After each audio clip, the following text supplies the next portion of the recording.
ഇബ്നു ബത്തൂത്തർ പോയ സാഹസിക യാത്ര പോലെ ഒരു നാൾ ഞാനും മദീന പോകും. ഇരപ്പകൽ വേദ മണ്ണിൽ തിരു ഹബീബിൻ റൗള തേടി ഒരു നാൾ ഞാനും മദീന പോകും.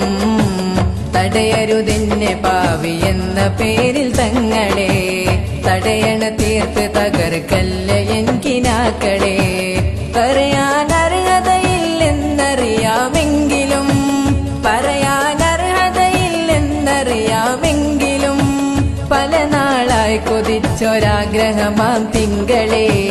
ഇബ്നു ബത്തൂത്തർ പോയ സാഹസിക യാത്ര പോലെ ഒരു നാൾ ഞാനും മദീന പോകും.